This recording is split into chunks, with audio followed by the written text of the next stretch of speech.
The following podcast contains strong language and adult themes and is intended for mature audiences. Listener discretion is advised.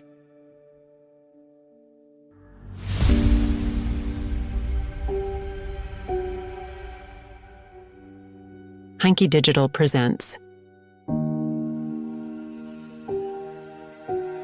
The Skin. Show me what lies beneath.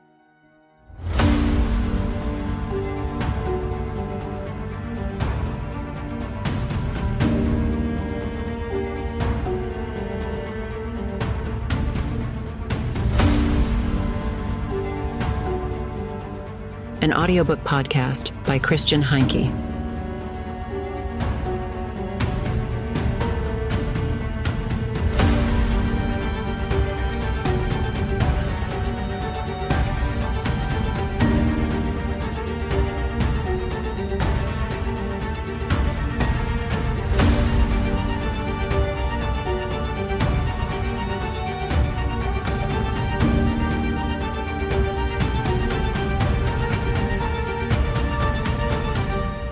Chapter 11. Broken Pieces. The pain had lied to Katherine. When he wrapped her in his powerful arms, he promised to lead her through the darkness to Danny and Richard. To Katherine, the afterlife had always been an endless beach with warm sand, clear water, and sunshine. The two of them would be waiting for her there. With Richard's help, Danny would build a sand castle for them. On the broad mound of the castle, at the foot of the wall, they would press a "Welcome home, Mum" into the sand with shells. However, there was no one on the deserted beach. Gentle waves lapped at her bare feet. The water was icy. "Danny," she called into the sandy emptiness. "Rich?" But they weren't there. The pain had lied, like so many times before. Katherine opened her eyes and recognized the bare ceiling of a hospital room. Fuck. Why hadn't she just died? "Kath?" a face above her asked. It was Andy. Somehow she was bracing for him to spit at her, but he just looked at her, relieved and worried all at once. The pain seemed to have lied about that too. Andy, dear Andy. She had always felt protected and safe with him. She could have been thrilled with him, but the pain had known how to prevent that. And now he was here again. With her, and once more she felt protected and safe. "Hey," Andy greeted her. "Hey," she replied. She felt like saying something stupid. "I must look terrible." Andy stroked her cheek. "Have you forgotten? You're a supermodel. Nothing can disfigure you." "Lopsided this?" she asked, holding out one of her bandaged forearms to him. Andy swallowed, took her arm, and kissed it. "Lopsided that," he said. Then he frowned. Although what?" she asked. He smiled. "Although, of course, I'm not objective about your beauty, Kath." Now she smiled. "Is that so?" He nodded. "That's nice," she said, thinking, he still loves me. This realization warmed her. He looked at her. "Why did you do that?" he asked. His voice sounded so serious that Katherine felt a little anxious. Typical Andy. He always wanted to understand things. But what was she supposed to say? "I guess I just wanted it all to be over," she said. "I see," he replied, nodding again. "No, Andy," she said, touching his cheek. "You don't understand." "What do you mean?" She shook her head. "Not right now. This isn't the time for the whole truth, Andy. Give me time." What if you had died after all? How would I have known this truth then? Her eyes filled with tears. "I'm still here, aren't I?" she asked, stroking his hand. He allowed it and moved closer to her. Their lips were almost touching when the door opened, and Jamie entered the room with a bouquet. "Oh," she exclaimed, blushing. "Oh," she repeated, then left the room, closing the door behind her. Nevertheless, Katherine and Andy could hear a jubilant "Yes" from outside. Andy sighed and buried his face in Katherine's shoulder. "In about 15 minutes, all of Easton will know," he said. She stroked his hair, and after a moment she added, And would that be so bad? He looked up at her. No, He laughed at himself. No, I'm glad you think so. She lifted her head to kiss him. A clearing of the throat at the door interrupted the moment. Again.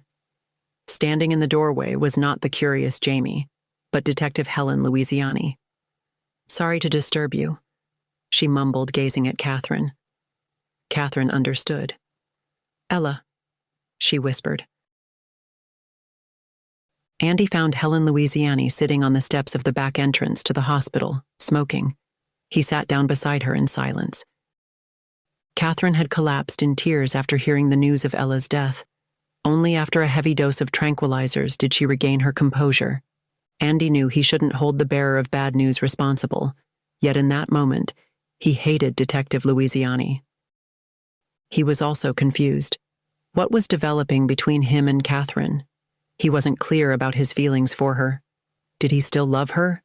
Or was this just a fleeting sense of satisfaction because Katherine seemed to feel something for him again? He wasn't sure. He tried to reflect on his anger toward Helen Louisiani. So Katherine is exonerated, he announced. Helen noticed his bitter tone. Yes, she is. District Attorney Risk has withdrawn the arrest warrant. And now? I don't know, Dr. Peterson. Ask someone else. I'm out. I don't understand. I've resigned from the force. I'm no longer a detective. Because of what? Because of this? She nodded. Because of this. Andy's hatred for her faded as quickly as the smoke from the cigarette in her hand. I'm sorry to hear that. Don't be. Andy contemplated her words. Then he said, I see. You like to make a big deal out of things. Excuse me? You give up. So you like to back down. If you'd seen what I saw? She broke off mid-sentence. God, why am I talking to you? You weren't there. Are we discussing the murders now? Or are we talking about the fact that you were buried in the World Trade Center? Helen's face went pale. I read about it in the New York Times, Andy explained. He had indeed. Fran had shown him the article back then. Helen Louisiani looked at him. You fucking shrink, she hissed. I've read about you too, Dr. Peterson. Perhaps you'd better lie down on your own couch, or are you over your wife's death already? Andy swallowed. 1 point for you. Fuck this. Helen stood up, crushed the cigarette with her heel, and attempted to leave. Detective, Miss Louisiani, wait. She wheeled around. What, are you going to charge me for the session now? No, I want you to help me. Why should I? Because I'm asking you to. There's a serial killer out there, and Katherine is most likely next on his death list. Help me catch this son of a bitch. You want me to help you? She shook her head. I'm sorry, I can't. She turned to leave. I know I'm asking a lot. He sighed. All right. But remember, if you won't do it for Katherine or for me, at least do it for yourself. For me? You think I should do this for myself? That's right. For a moment, Andy thought she would at least consider his suggestion, but then her gaze hardened again, and he already knew her answer before she uttered it. Forget it. She got up, left him sitting on the stairs, and ran off. The bourbon slid down her throat in a burning path. O'Reilly's pub was the precinct's unofficial office. Helen had often ended her shift here with her colleagues after work. That was where she fell in love with Rico. She later blamed it on alcohol. But if she was honest, she had to admit that she had been sober that evening since she was on duty the next morning. No, she had thrown herself into the affair with Rico Mendez fully in possession of her mental faculties. She hadn't been drunk on love either. Rico was the right one, the only one, the real one. Or maybe not, because now he was dead. And now she was too. It had just taken a little longer for her. For 5 long years, she had walked through this world as the living dead, deluding herself that she could cope with Mendez's death. Well, world, what can I say? Helen Louisiani set sail. One more, she ordered. She was already slurring her words. Hand, glass, mouth, sip, sharpness, fire. Life could be so simple. She put the empty glass back down and stared at the counter. Her badge and gun were there.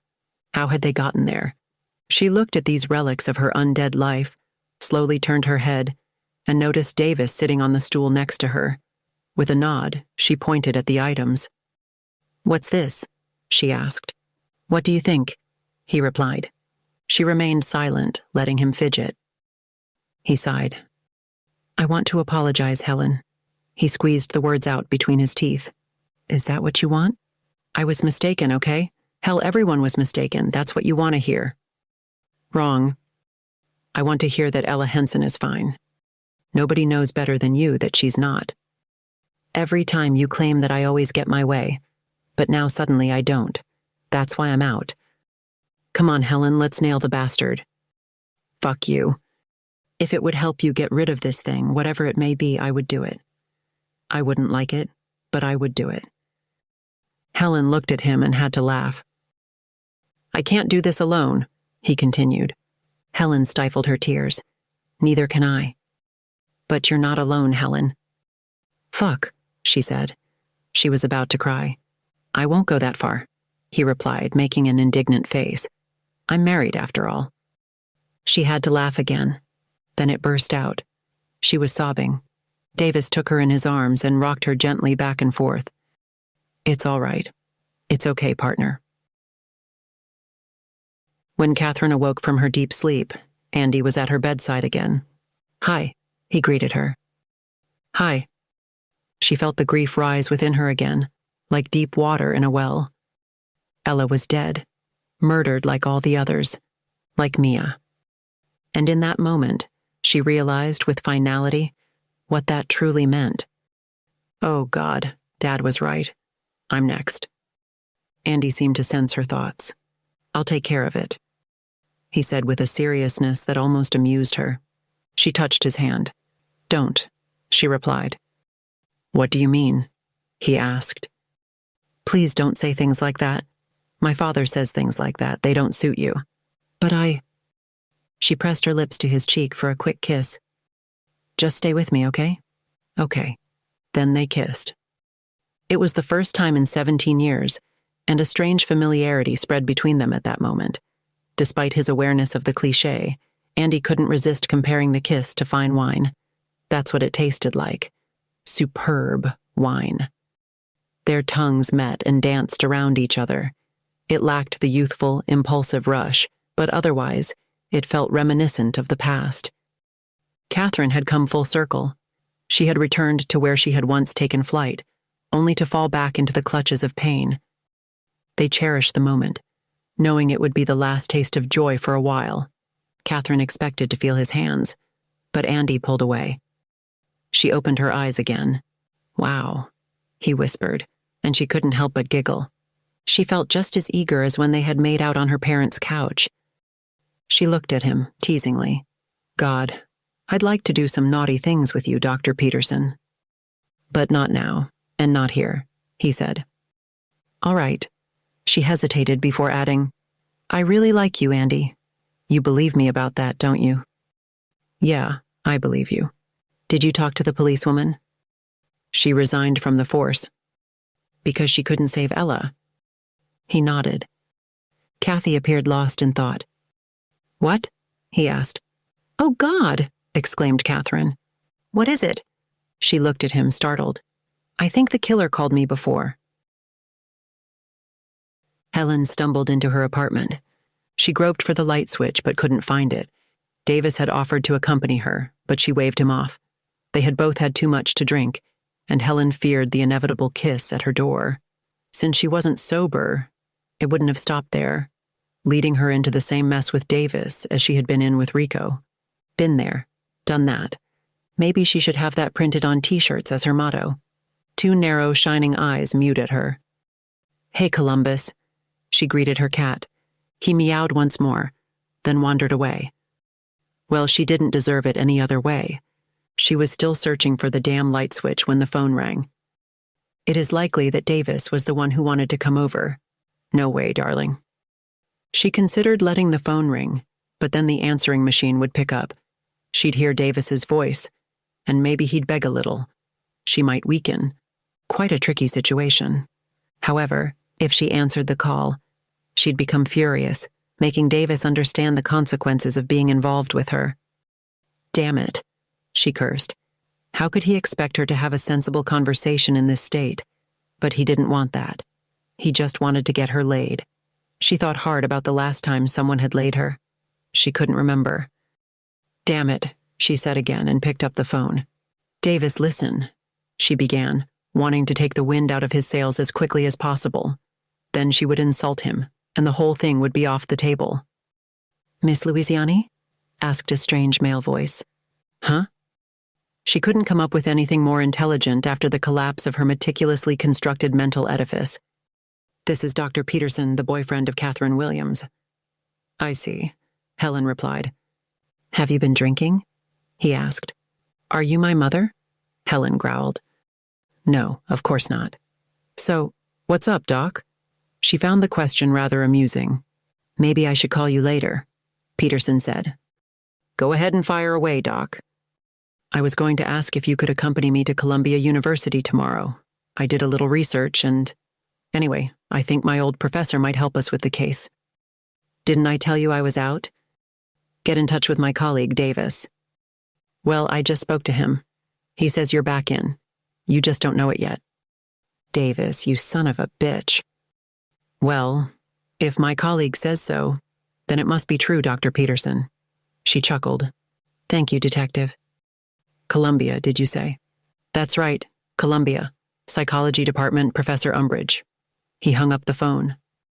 Helen staggered into the bedroom and slipped off her shoes. "What a shitty day," she said. Then she fell onto her bed and immediately drifted into a deep, dreamless sleep.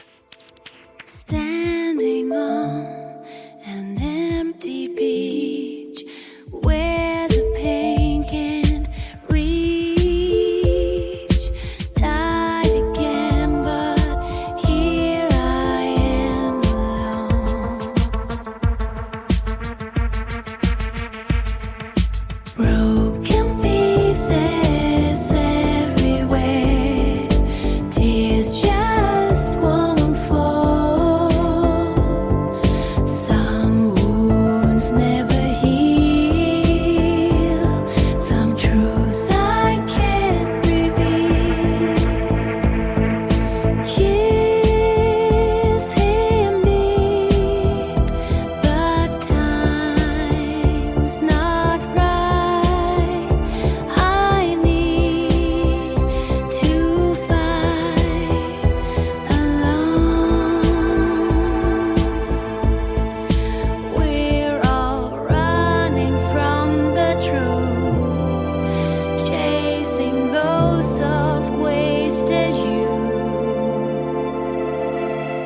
Broken pieces everywhere. Darkness claims the soul.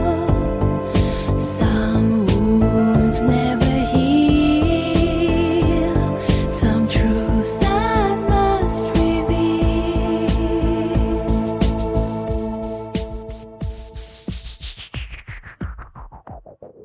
Standing on an empty beach where peace is out of reach. Died again, but here I am alone.